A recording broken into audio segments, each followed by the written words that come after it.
Robert Hubert, do you have an opinion on other alternative investments such as farmland, fine art, wine? Look, in an inflationary environment, anything scarce could go up.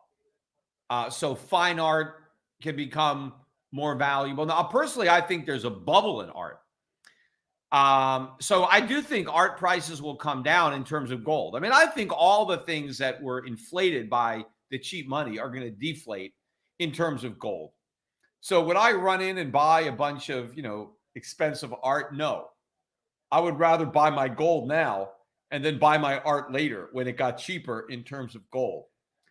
Farmland could do well. I mean, I don't really know the prices of the farmland now because I'm not actually buying any, but I'm bullish on agriculture. So to the extent that I would buy land in the United States, I'd want to buy it for the resources. I want to buy it to farm it or to mine it or something like that. I wouldn't want to buy land and try to build an office on it or a shopping center, or buy land that already had one of those things and try to rent it out. That's going to be very, very tough. But, I'm investing globally. I think the market environment is going to be extremely positive for emerging markets. I think everything that I've been investing in for the past decade, I think the profits in this decade are going to be enormous. Look, I ended up making a lot of money in the 2000s. And that was a tough decade for most investors. It was a lost decade. U.S. stock market went down, from 2000 to 2010. I made a lot of money during that decade. That's really where I made all my money. But I prepared for that decade in the 1990s. A lot of people were making money in the 1990s. I didn't make any money in the 1990s. I totally missed out on the dot-com bubble.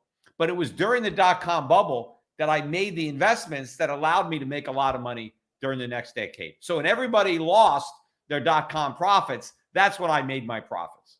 The same thing happened to me again. I missed out on a lot of opportunities in the last decade, but while I was missing out on those opportunities, I was positioning myself to make a lot of money again. And this decade, the people who made money in the last decade, as they lose back all that money and end up with nothing, I think I'm going to clean up again. And I think I'm going to make even more money in this decade than I made in the first decade of the century. So I think I'm perfectly positioned to clean up, and I'm perfectly positioned myself living in Puerto Rico so I don't have to give half or more of my gains to the U.S. government because they're not going to be able to tax me, and the taxes are going way up. I do expect capital gains rates, if Biden wins, to be well in excess of 50%. And that's a big number. And who knows? It could be 60, 70%, whatever, if you add the state taxes. And I wouldn't be surprised if they pass some kind of windfall profit. I mean, I expect the profits to be so big in certain sectors. Who the hell knows? They might have some kind of 90% windfall profit tax. All I know is they can't hit Puerto Rico with those taxes. So that's why I voted against statehood. And I hope more people in here are smart enough to realize that statehood is a bill of goods. But the best thing Puerto Rico has going for it is the fact that it's not a state. The states are in a lot of trouble, and it's only going to get worse. Puerto Rico's in the catbird seat. Just needs to take advantage of that unique opportunity. Let's see. Yosef Rashid. Oh, before I get to Yosef, it's Helton Ernesto. He's from Europe somewhere. Peter, how do you respond to those that argue that QE, in fact, pulls liquidity from the market and that the money is never printed? Of course, look, QE, the Fed creates the money. That's what it does. The Fed prints money and buys bonds. That's what it's doing. But yes, a lot of that money has gone into financial assets. But it's going into the real economy too. It's not just going to the stock market. Why do you think our trade deficits are exploding out of control? With fewer Americans on the job, where are Americans getting all this money to buy all this stuff? They're getting it from the Fed, right? They're getting it from the government, and the government's getting it from the Fed. So look, this is all inflation. All the people that want to pretend that QE isn't going to cause inflation. QE is inflation. That's what it is. Quantitative easing is a euphemism for inflation. Just every time anybody says quantitative easing, just substitute the word inflation. That's what they're talking about. Inflation is our monetary policy. Right? And prices are going to go up as a consequence of inflation. Inflation is an expansion of the money supply. What is quantitative easing? An expansion of the money supply. How does the money supply expand? The Fed buys bonds or other assets, and it does it with the money that it creates out of thin air, right? And then it puts that money out there into circulation. And so everybody that wants to pretend that this is not going to result in a collapse of the value of money is deluding themselves. And as money loses value, you need more of it to buy stuff. And initially, you needed more money to buy stocks. You needed more money to buy real estate. You needed more money to buy bonds. You needed more money to buy art. Well, soon you're going to need more money to buy everything. And I think the dynamic of COVID, and especially, that's another thing where if Biden is more likely to completely shut back down the economy because of a second wave of COVID, that means we're producing even less stuff at the same time that we're printing even more money. So we got more money, we got less stuff. I mean, prices can only go one way, and that's up.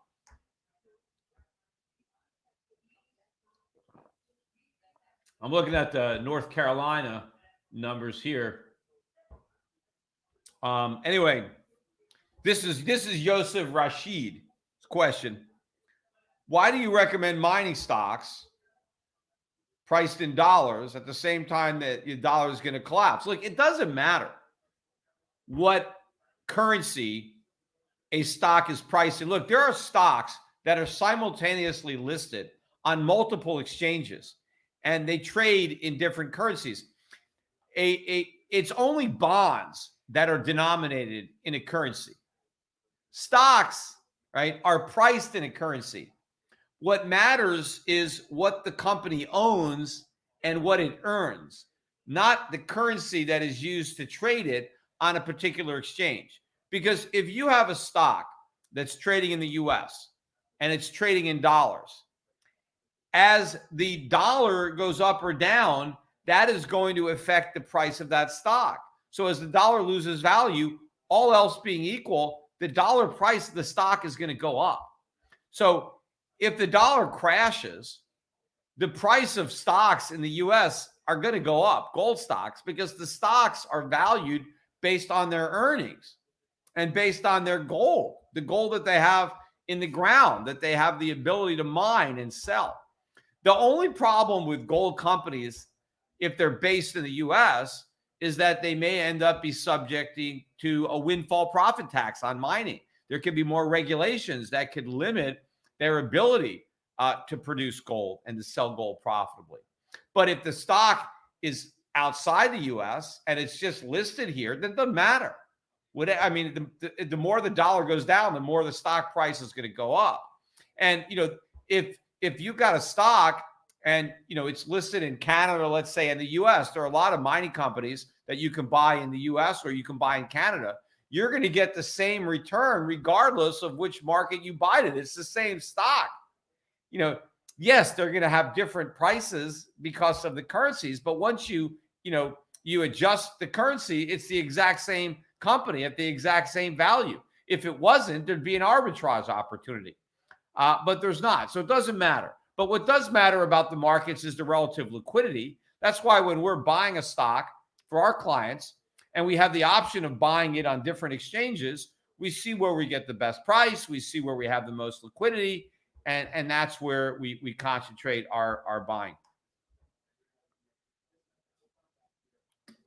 Christian Sandoval. I'm out of debt. I have a job during the pandemic, making $40K a year. How do I preserve my wealth? I only have 10 ounces of silver. I live in Southern California. All right. Well, look, just keep stacking silver. I don't know how much money you got left over after you cover your cost of living. It's pretty high out there in California. But yeah, just don't hold any paper currency. That's just going to lose value. But yeah, I mean, you got 10 ounces of silver. I mean, that's a start. Just buy some more. I don't know how much you have. I mean, if you have a little bit more money, you can maybe get into the mining stocks, get into my gold fund, the Europe Pacific Gold Fund. You can get in with a $2,500 minimum.